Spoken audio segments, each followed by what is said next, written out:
À présent, nous allons voir comment rajouter une vidéo, mais cette fois une vidéo donc incorporée, qui serait une vidéo déjà présente sur votre ordinateur. Donc ce qu'il faut déjà savoir, c'est que cette vidéo, vous devrez obligatoirement la mettre dans un dossier qui se trouvera au même niveau que votre diaporama. Ici, j'ai mon diaporama.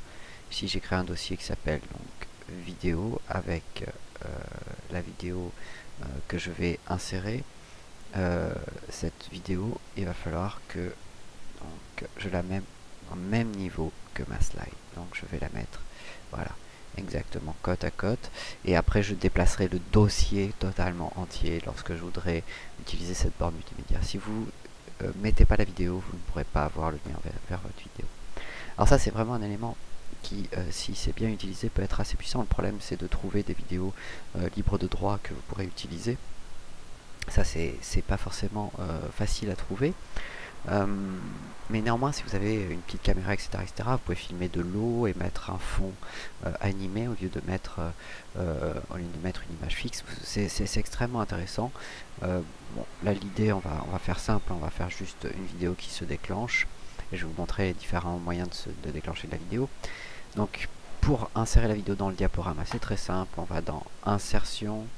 Dans Insertion, on a ici un bouton qui s'appelle Vidéo. Vidéo à partir du fichier. On va chercher notre vidéo. Elle s'insère dans notre fichier. Vous avez un nouvel outil qui arrive. Vous allez voir que cet outil permet deux choses, le format et la lecture. Le format, c'est tout simplement quel format peut prendre la vidéo. Comme vous pouvez le voir, le format est à peu près identique au format d'une image. Donc on peut avoir des vidéos de forme ronde, bord arrondi, bord avec un bord légèrement biseauté, etc., etc. Donc on peut se permettre beaucoup de choses à ce niveau-là. Ça se travaille à peu près comme une image. On retrouve la bordure de la vidéo. Est-ce qu'on souhaite avoir une bordure? Donc on peut mettre une petite bordure sympathique. Je vais augmenter l'épaisseur histoire qu'on la voit bien. Pac. On peut mettre des effets, c'est-à-dire par exemple des effets d'ombre, des éléments comme ça, exactement comme pour une image. Donc ça c'est plutôt très pratique. Et ensuite donc on a la partie lecture qui se trouve juste ici, qui se trouve à côté. C'est l'onglet à côté, où vous avez donc déjà le démarrage. Est-ce que la vidéo démarre automatiquement ou pas? Ici on va la faire démarrer automatiquement. Quand on arrive sur cette page, la vidéo se lance automatiquement. Il y a la possibilité de lire la vidéo en plein écran ou pas.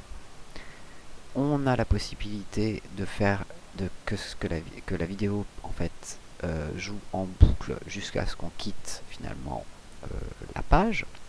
On a la possibilité de régler le volume de départ.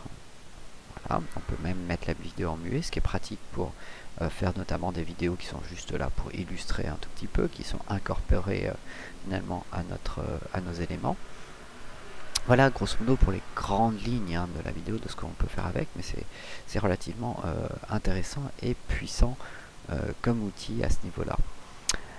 Voilà, on a même une possibilité de dénaturer, comme vous pouvez le voir ici, la couleur de votre vidéo. On va appliquer des effets, ce que je déconseille très fortement, mais ça marche.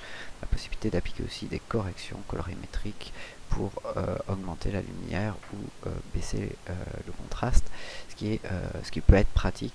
Néanmoins, je conseille de prendre des vidéos de bonne qualité d'entrée de match, puisque c'est relativement lourd à gérer. On va voir un petit peu si je lance donc cet élément là, je vais démarrer à partir de la diapositive actuelle. Voilà, comme on peut voir, ça fonctionne parfaitement. On a un petit contrôle de lecture qui me permet de pouvoir lire la vidéo un peu n'importe où et elle est totalement intégrée dans ma charte.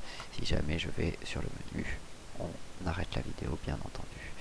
Et si je reviens, hop, tac, ah c'est pas ici, je me suis trompé.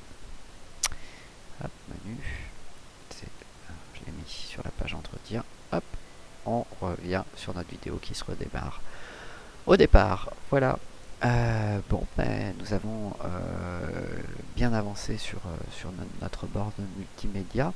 On a vu toutes les grandes lignes, il nous en reste une toute dernière à voir, c'est l'intégration cette fois du son et non de la vidéo, du son à l'intérieur de notre diaporama. et nous aurons terminé notre borne multimédia. Après, bien entendu, à vous de la remplir de manière plus importante. On aurait pu, bien entendu, faire une chose, mais qui est exactement, enfin quand on a compris le principe, toujours la même idée, c'est-à-dire qu'ici on aurait pu faire plusieurs pages avec un menu qui nous permet de naviguer entre ces différentes pages, plusieurs pages étant bien entendu représentées par plusieurs diapositives, avec un mini-menu suivant, précédent, qui nous permet donc tout simplement d'aller de page en page. Ça c'est quelque chose que l'on peut faire sans aucun problème, qu'on aurait pu rajouter sans aucun problème. Après, plus de temps vous passerez sur la borne, plus elle sera bien entendu complète, mais là, dans les grandes parties techniques, vous avez l'intégralité de ce que vous devez savoir. Donc, dernière vidéo ensemble sur comment on intègre un son dans un diaporama.